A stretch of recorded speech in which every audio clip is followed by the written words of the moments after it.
nature et vous, découvrir et s'émerveiller avec Sandrine sur Radio Grand Lac. Bonjour, bienvenue à votre émission La nature et vous, s'émerveiller sur Radio Grand Lac, c'est le jeudi tous les 15 jours. Un moment pour découvrir les bienfaits de la nature, ses mystères et ses interactions.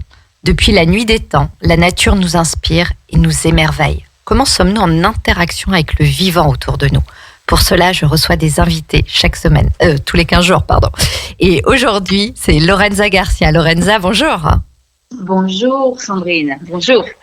Je vais vous présenter Lorenza dans quelques instants. Les peuples racines, comme les Celtes en Europe, comme dans les contrées lointaines, les Indiens Navajo aux États-Unis vivent en harmonie avec la nature. Leurs savoirs et traditions sont riches d'enseignements. À l'heure d'aujourd'hui, nos sociétés s'éloignent de la nature, justement. Comment restaurer ce lien que nous avons ? Que nous enseignent les anciens dans le respect du vivant ? Avec Lorenza, nous partons à la découverte de la culture Navajo.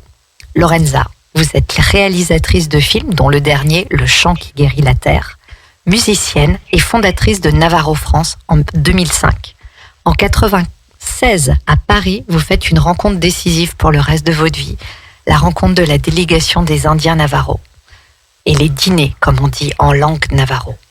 Ils vous invitent sur leur territoire en Arizona et vous initiez à leur tradition, leur message, et à chaque fois, ça m'émeut vraiment beaucoup, reste avec nous, et quand tu reviens dans ton pays, dis-leur qui nous sommes.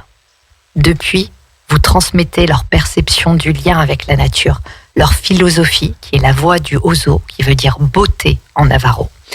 Vous apportez ce regard croisé entre la culture Navajo et la culture occidentale. Alors, la toute première question, qu'est-ce que la nature pour vous ?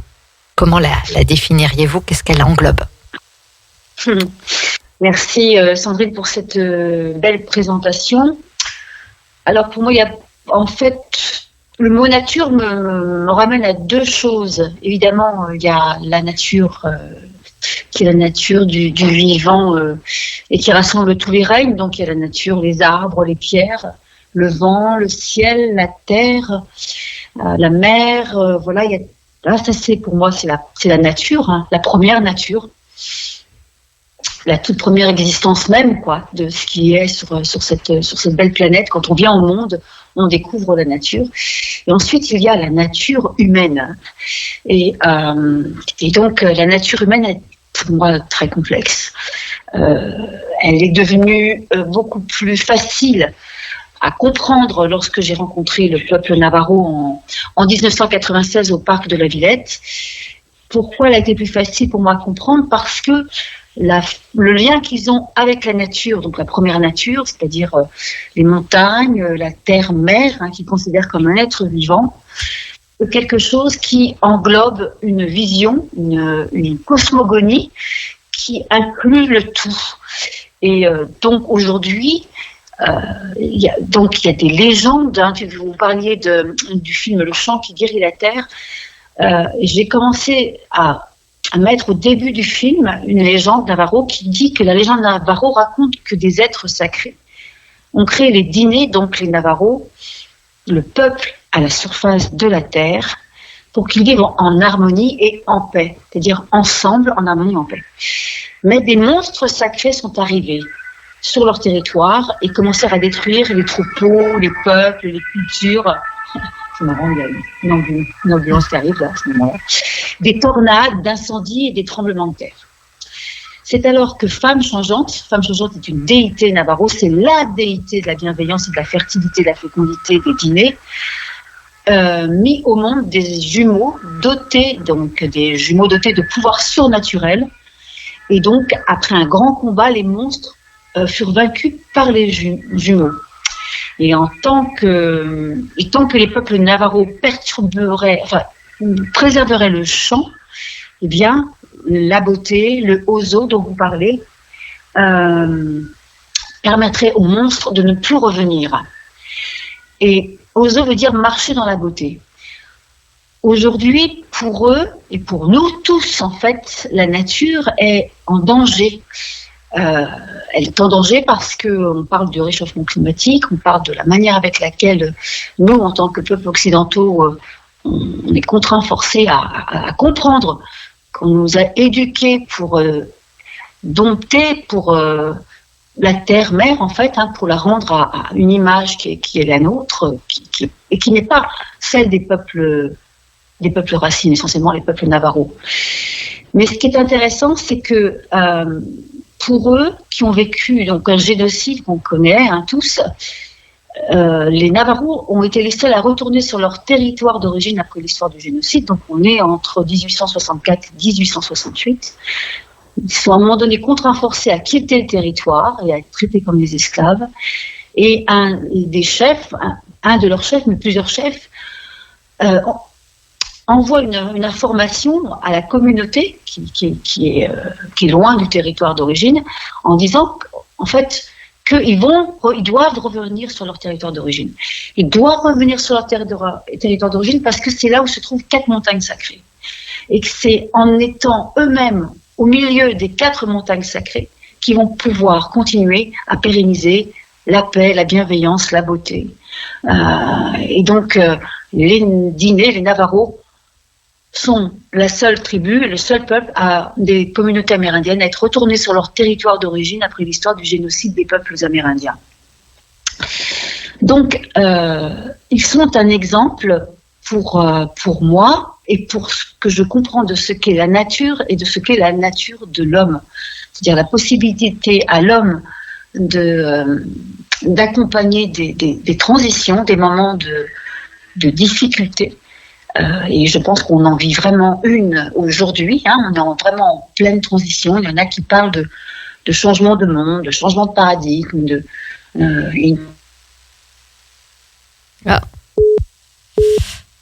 C'est de savoir que nous devons prendre soin de cette terre. Et donc, voilà, la nature pour moi inclut la manière avec laquelle nous, notre nature profonde en tant qu'être humain, nous pouvons être en résonance avec ce que nous envoie, avec les messages que nous envoient ceux de la Terre-Mère.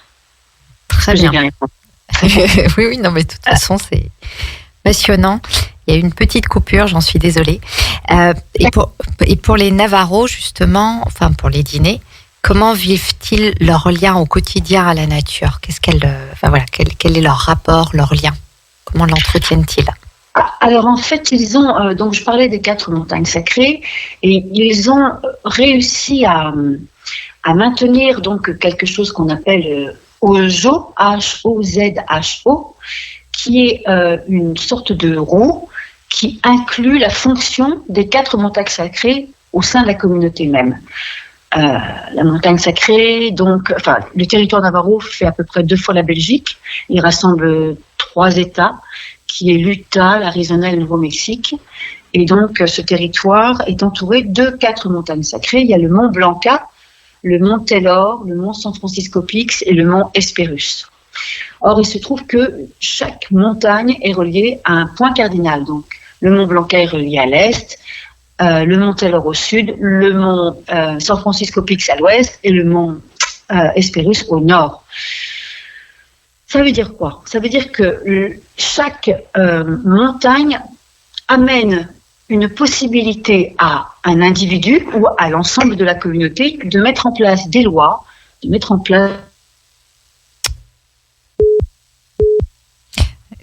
en accord avec la fonction de ces 4 sacrés.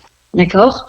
Donc, déjà, lorsqu'ils sont retournés sur leur territoire d'origine, et ça a été dit dans un de mes films qui s'appelle Part aux sanguines, ils ont dit, c'est la montagne qui nous a dit qu'on pouvait retourner, qu'il était temps de retourner sur notre territoire d'origine.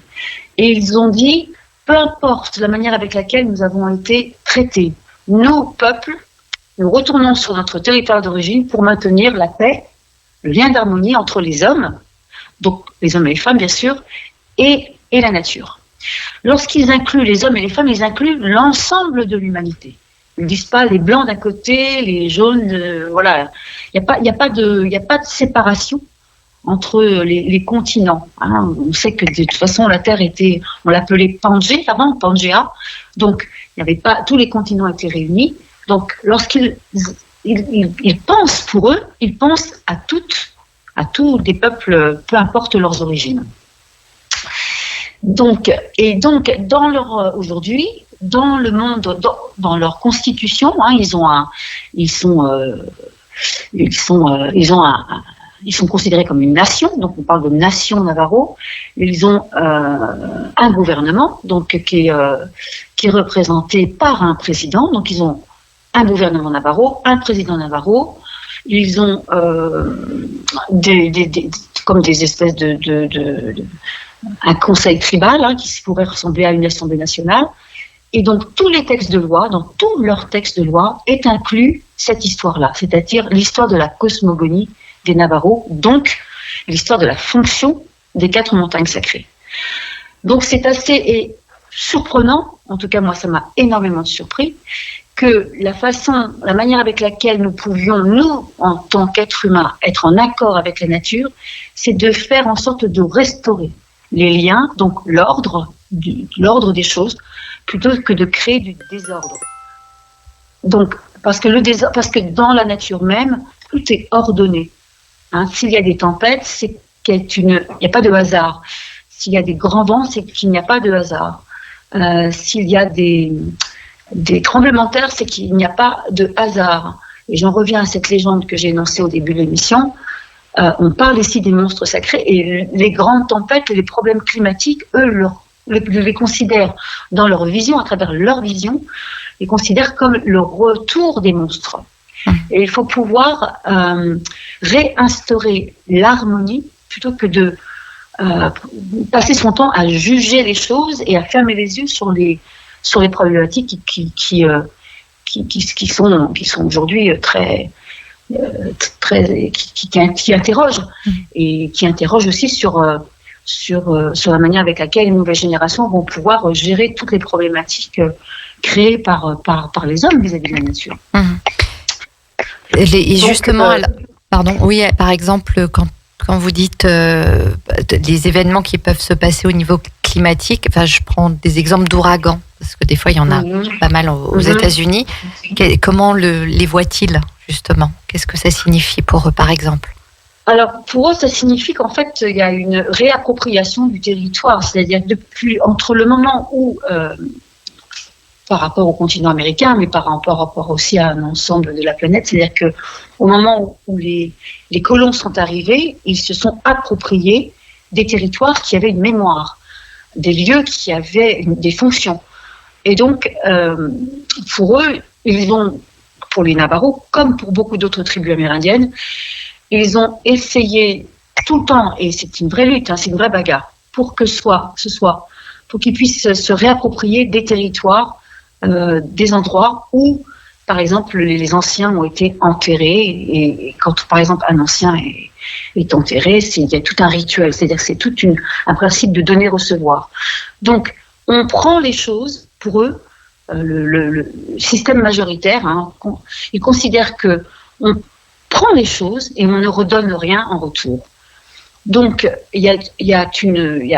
comme ils considèrent que la Terre est un être vivant, ils considèrent que la Terre est en souffrance, et que tant qu'on n'aura pas on ne se réappropriera pas la conscience, c'est pas se réapproprier, mais lorsqu'on s'éloignera de la conscience que la nature est en nous et que nous ne sommes pas séparés de la nature, eh bien, nous nous éloignerons de ces valeurs qui sont pour moi des valeurs, des priorités fondamentales.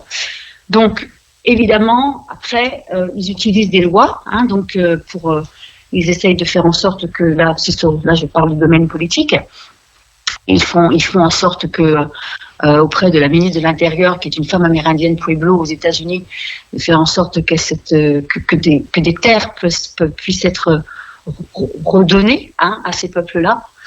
Et au sein de leur quotidien, ils essayent de restaurer cette harmonie.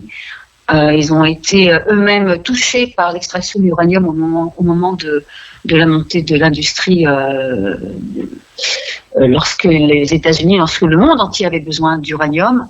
Donc il y a eu l'extraction d'uranium qui a paralysé une partie de la population, parce qu'au moment où les Navarros ont extrait l'uranium, ils n'étaient pas protégés, non seulement, donc il y a eu beaucoup de morts. à cause de l'extraction. Et ensuite, la terre a été empoisonnée par l'extraction.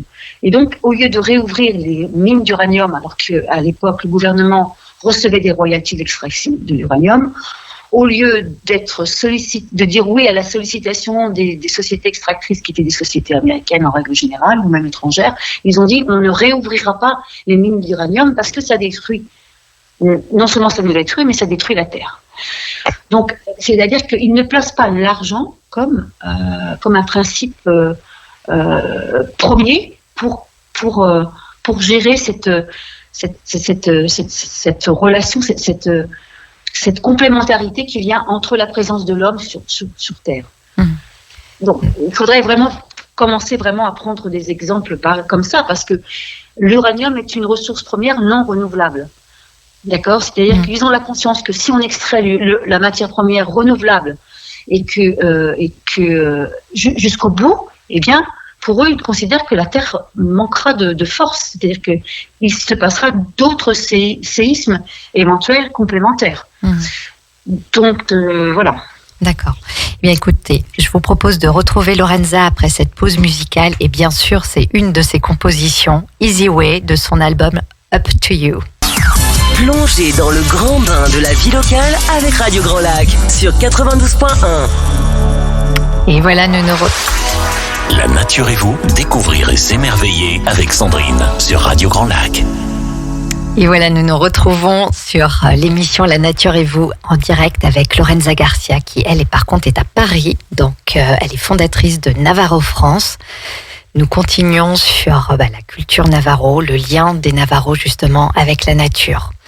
Et entre autres, cette importance pour eux, la relation intergénérationnelle en fait, et les transmissions. Ce sont des piliers généralement dans les cultures traditionnelles, mais aussi dans nos cultures. Comment cela se passe-t-il pour le peuple racine, le peuple Navarro, dans ce lien intergénérationnel, la transmission, le lien à la nature ? Lorenza.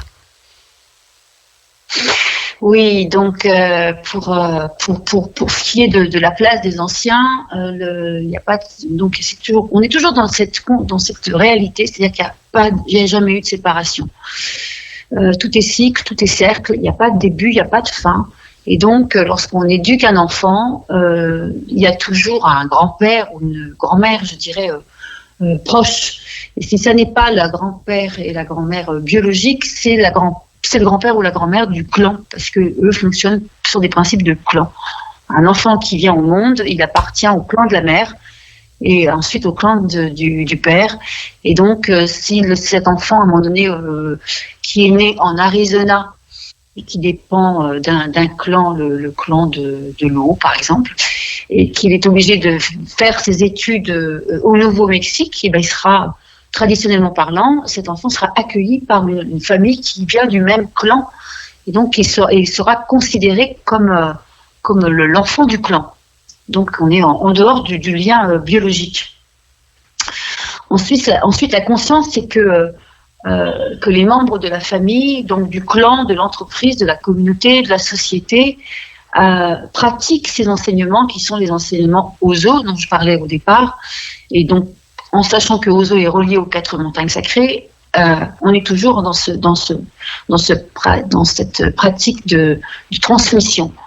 Ce sont des peuples qui sont issus d'une oralité, rien n'était écrit à la base, donc la parole, la pensée est un acte d'engagement et de responsabilité. Ces enseignements se passent par des rituels, donc des rituels qui rassemblent des cérémonies qui sont situées qui sont mis en scène, mis en place avec la présence d'hommes ou de femmes médecines, et les hommes et les femmes médecines, à travers la réalisation de peintures de sable ou de rituels spécifiques, accompagnent les passages des jeunes vers des nouvelles vies, des passages, donc des cérémonies qui sont, par exemple, celle de la puberté. Lorsque la jeune femme atteint l'âge de la puberté, elle passe une cérémonie qui s'appelle l'Akinada, et donc la présence des anciens est essentielle aussi, parce que les anciens ont eu l'expérience de la vie et eux savent quelle direction donner aux jeunes pour qu'ils puissent vivre convenablement dans leur vie. Durant ces cérémonies, il y a une conscience qui implique le fait que la terre est la mère de tous et que le ciel est le père de tous. Donc la prise de conscience, c'est que l'enfant, à un moment donné, par ce lien qui est aussi sollicité, qui est aussi accompagné par les anciens, comprend que la grand-mère, le grand-père a une mère et un père commun, qui est le ciel et la terre.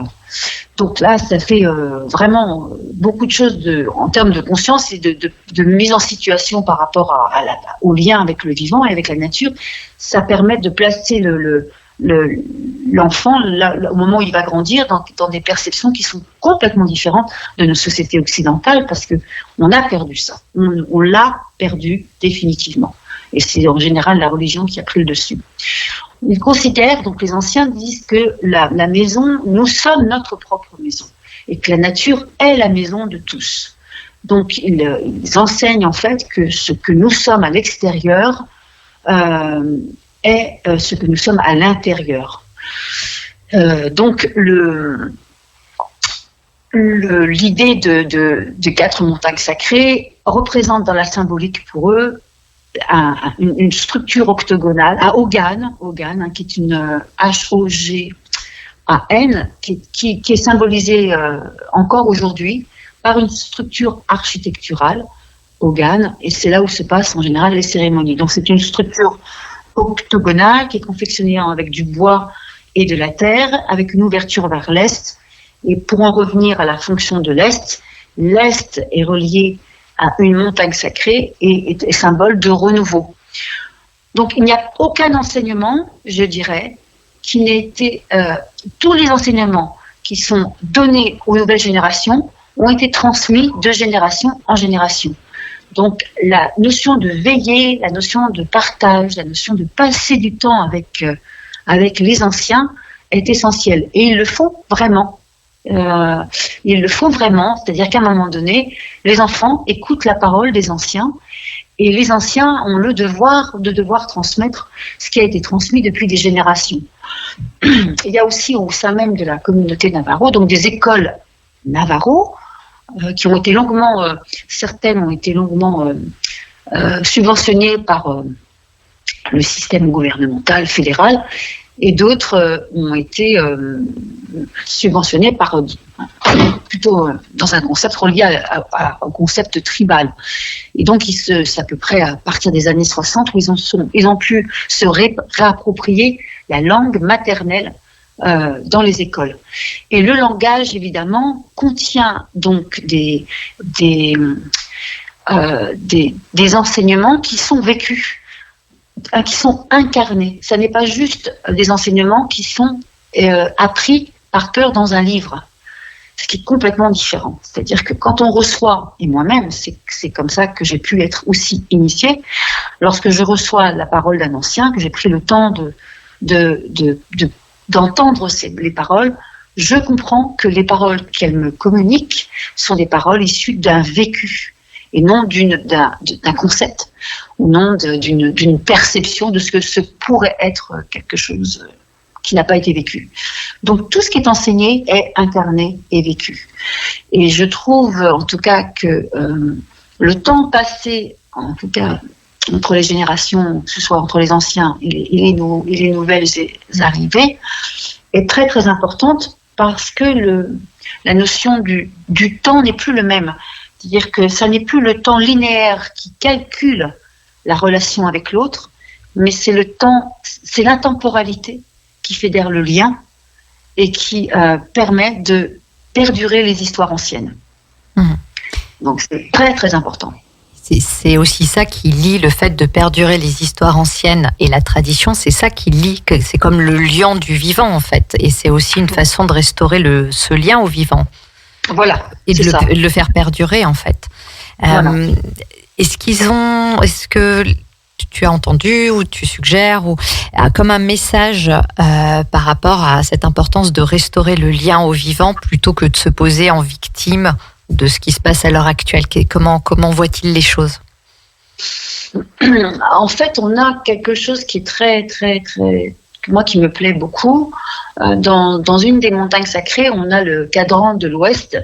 Et l'Ouest, c'est le mont San Francisco Peak. C'est une montagne sacrée qui a été très très touchée, qui est toujours très touchée par le tourisme, parce que c'est une montagne qui est située donc on est en Arizona, près de Flagstaff. C'est juste à l'entrée c'est pas très loin du territoire Navajo. Et donc il y a des neiges artificielles qui sont utilisées, qui sont pour que c'est un domaine skiable. Et donc lorsqu'il n'y a pas assez de neige, eh bien ils fabriquent avec des eaux usées, ils fabriquent des neiges artificielles. Et la problématique, c'est que les eaux sont polluées, évidemment. Donc, dès que la neige fond, elle tombe dans les nappes phréatiques. Donc ça, c'est vraiment un problème. Et pour les dîners, à cette montagne sacrée qui est située à l'ouest, elle représente donc la maturité, le féminin, mais le féminin qui inclut le masculin aussi. Et le féminin dans le sens, nous venons tous, hommes et femmes, d'un ventre maternel. Et donc, c'est vraiment cette vision que notre mère est vraiment, que notre terre est vraiment notre mère, parce que c'est elle qui nous nourrit et qui nous donne la vie. Tout ce que l'on mange, que l'on boit, vient de la terre. Donc, c'est une façon de préserver quelque chose qui est non pas du positivisme à outrance, mais c'est avoir une espèce de conscience qui amène presque à une foi, qui est reliée à s'actualiser tout le temps en permanence pour ne pas se laisser prendre par je ne peux pas faire, mais à quoi bon, de toute façon c'est trop tard, voilà. C'est-à-dire que eux ont confiance, eux ils savent que de toute façon la Terre elle fera ce qu'elle voudra. Elle fera ce qu'elle voudra. Donc plus nous pouvons nous rapprocher de son mode de fonctionnement, et donc il y a des particularités. Eux sont conscients du fonctionnement, par exemple, des 4 montagnes sacrées, et il y en a d'autres, évidemment, mais là, j'ai choisi cet exemple-là. Et plus on va se rapprocher de la manière avec laquelle fonctionne le vivant, et plus on va pouvoir nous dépouiller nous-mêmes de nos scories, qui ne sont qu'une accumulation de combats, de conflits intérieurs, d'accès à des territoires par la violence, de croire que c'est un gouvernement ou un système qui va nous dire ce que nous devons faire et qu'on va devoir le suivre parce que on ne veut que du bien. Non. Le monde n'est plus du tout comme ça. Le monde actuel n'est plus du tout comme ça. Donc, eux disent que ils ont été obligés de s'adapter aux sociétés majoritaires, d'accord ? Mais en même temps, ils ne veulent pas. Dès qu'ils veulent mettre en place quelque chose de nouveau, ils regardent comment fonctionne le monde moderne. Voilà, ils disent, en gros, c'est un peu, c'est qualifié peut-être comme un peu grossier, mais il y a encore un petit peu cette notion avec beaucoup d'humour entre l'homme blanc, la relation avec l'homme blanc. Donc ils disent qu'il est bien dommage que nous, les hommes blancs, on n'ait pas pris plus d'exemples, on n'ait pas plus suivi leurs conseils, alors que eux ont quand même aussi suivi les conseils des hommes blancs, quoi, en fait. Donc c'est actualized living, c'est vraiment se réactualiser, c'est-à-dire non pas se remettre en cause, mais c'est toujours être dans cette espèce de mouvement. On vit sur une planète qui est en mouvement, donc qui est dans une impermanence, et dès qu'il y a quelque chose qui se fige en nous, ça veut dire qu'il se peut qu'on se laisse prendre par nos dualités, voilà, par notre complexité et par nos paradoxes. Alors eux considèrent que tout est complémentaire. D'accord. En fait, j'ai plein de questions. Alors, j'étais en train de regarder l'heure parce que j'ai encore nous avons encore peut-être 5 minutes. Auriez-vous, un mot de la fin pour ces 5 dernières minutes, parce qu'à chaque fois, vous avez quand même plein de choses à nous transmettre sur justement comment restaurer, garder, le vivant là. Maintenant. Comment restaurer le vivant ? Alors, on parle on parle d'amour. Là, on parle encore évidemment d'amour. Nous, Navajo France a été soutenu par Pierre Rabhi, qui était le parrain de Navajo France. Et donc, Pierre c'est un homme complexe et très riche en expérience. Et il n'a pas eu peur à un moment donné de parler, d'inclure dans ses mots scientifiques et dans toutes ses connaissances autour du vivant et autour des projets en permaculture, parce qu'on met en place avec le fonds de dotation Pierre Rabhi des projets en permaculture entre les paysans navarros et les paysans français, et je dis vraiment paysans. Tout est cycle, hein, nous sommes un cycle, nous-mêmes sommes un cycle et nous sommes entourés d'un cycle. Donc la vie est un cycle.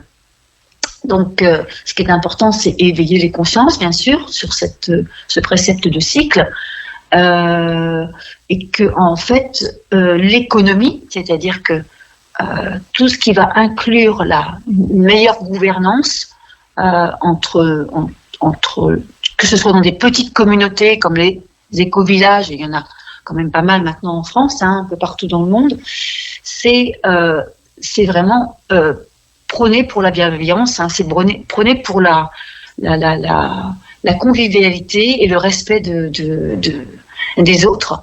Il y a deux mots qui fédèrent le bien-être de ces valeurs fondamentales qui sont celles des dîners, c'est le ozo et c'est le K apostrophe, et le K, c'est être bon vis-à-vis de l'autre, quoi. Mais c'est pas dans le sens chrétien, hein, c'est pas dans le sens religieux, et même si ça l'était, peu importe.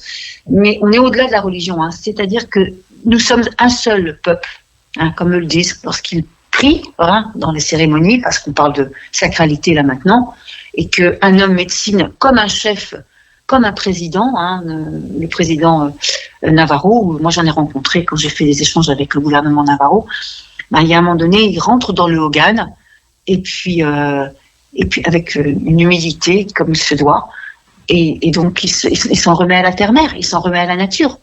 Il faut s'en remettre à la nature et non pas à croire qu'il y a une puissance, une justice humaine qui va favoriser quelque chose de mieux sur la planète. Non, c'est tous, nous devons remonter les manches, parler de révolution bienveillante, parler de révolution, de manifestation paisible, mais nous devons dire arrêtez de participer à un système qui détruit la Terre et qui détruit ses enfants. D'accord. Merci Lorenza. Il y a toujours beaucoup à échanger, à continuer à discuter. Oui. Et je peux me permettre de dire ça parce qu'en fait, l'arrogance pour eux, ils expliquent que l'arrogance que nous avons vis-à-vis de la nature démontre combien l'arrogance existe entre les êtres humains. Donc c'est pour ça que je parle de bonté. Le quai, c'est le mot bonté, c'est vraiment apprendre ça, le respect des autres et respecter l'autre comme il est, mais en même temps respecter l'autre avec cette présence que la nature est en nous. Voilà. Et de toute façon, on peut respecter ce qui nous entoure si déjà on se respecte soi-même. Et ça demande aussi, le respect, il va aussi partir de là. S'il n'y a pas de respect de soi, on ne peut pas respecter non plus l'autre, en fait. Bien Donc, sûr, il y a toute cette... Et puis le respect part on en parlait tout à l'heure, justement, de l'amour. On va respecter ce que l'on connaît et ce que l'on apprécie. On va le protéger aussi, en prendre soin. Oui, bien sûr. Mais l'idée, c'est vraiment, il ne s'agit pas de promouvoir ce que nous voulons, mais de maintenir ou de restaurer l'éthique, d'accord, du lien social entre les hommes, travaillant ensemble et en interconnexion avec la nature. Ouais, mais il y a déjà ce lien entre les hommes et il y a tout ça qui s'est perdu.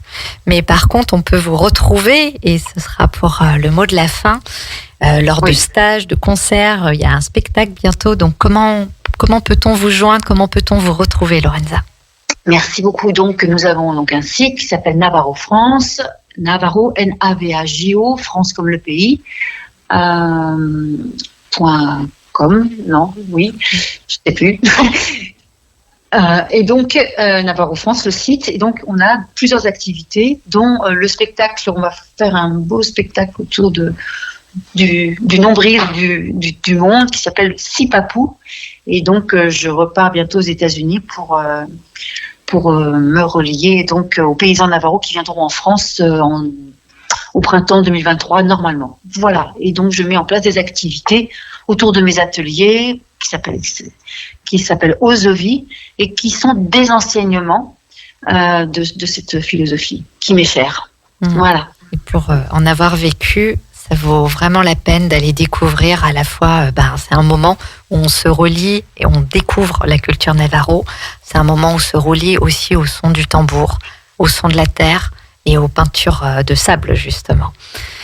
Eh bien, contemporaine, tout à fait. Merci bien. Merci Lorenza. Et c'était un plaisir de vous recevoir. Et à très bientôt. Nous nous retrouvons sur Radio Grand Lac après les vacances de la Toussaint. Voilà. Merci. À très bientôt. Au revoir.